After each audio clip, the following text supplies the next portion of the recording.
Have you also been feeling short tempered lately and losing interest in doing anything in life? And on top of it, if you plan on doing something, you simply get irritated even by some minor things and you just can't concentrate on anything. Well, it's a strong sign that you need some alone time.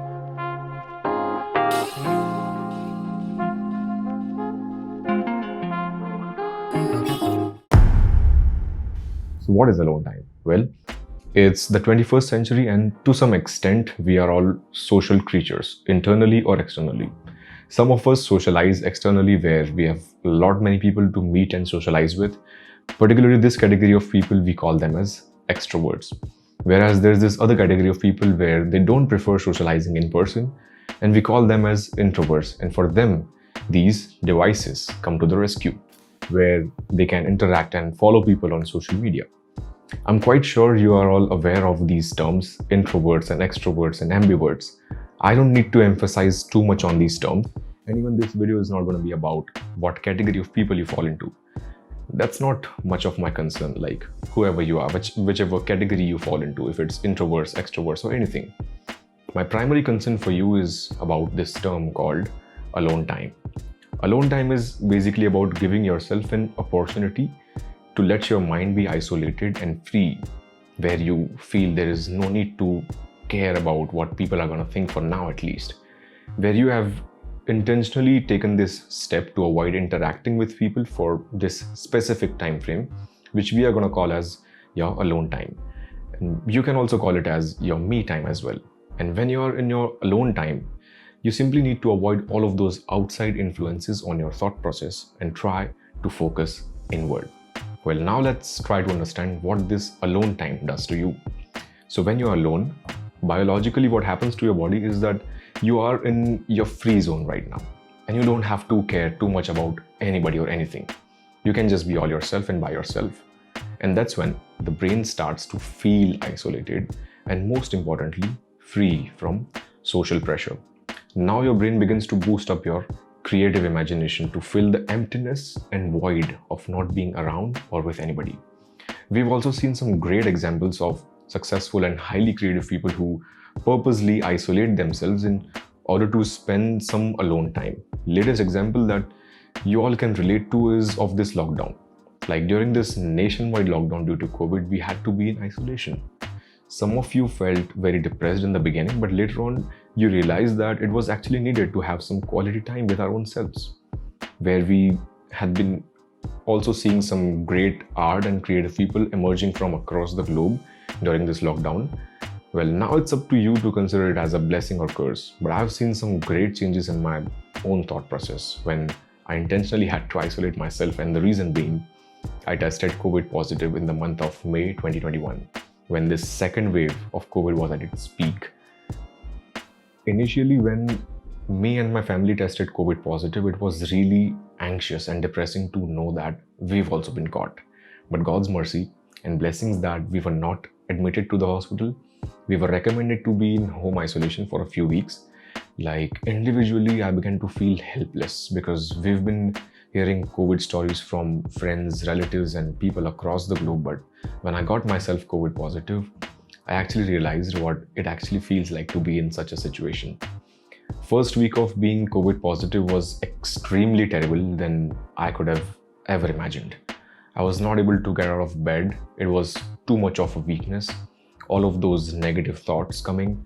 But slowly and gradually a few days passed and I began to feel better than before. And from the third or fourth day of isolation, I began to realize there's no quick way out of this. I need to have some patience.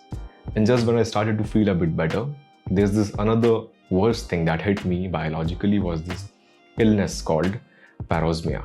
So parosmia is a condition where the patient experiences a distorted sense of smell and taste. You might feel some terribly bad odor and tastes if you've got parosmia. Unlike anosmia, anosmia is the biological term for loss of smell and taste, which is the most commonly experienced symptom in early COVID patients. But this parosmia that hit me is the worst thing that could ever happen to your senses.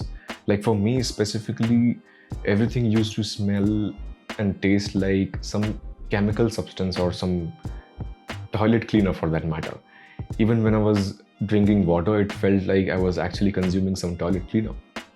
So anything that I consumed, either in form of drinking or eating, I used to vomit it out immediately. That's when I talked to my doctor, and he said sometimes parosmia also happens as a post-COVID symptom. So don't worry about it. Instead, celebrate that you're gonna recover very soon. That's when I learned this amazing life lesson that when you are going through some illness or disturbance in life, it's up to you to take it as like, oh my god, what has happened to me? Or the other way, just like my doctor told me, no need to panic. This symptom is a sign that you're gonna recover very soon. Just after my doctor's consultation, I felt a lot calm despite the problem still being there. One thing that the doctor gave me during his consultation is that he just got my hopes back on point, where I had just lost all hopes a lot earlier. So considering this factor in terms of your overall life experiences, we just need some consultation whenever we begin to panic about these little problems that we are going through. For that matter, this alone time exercise becomes the consultant for you. Try to give yourself the best consulting advice you could ever receive from somebody who cares for you.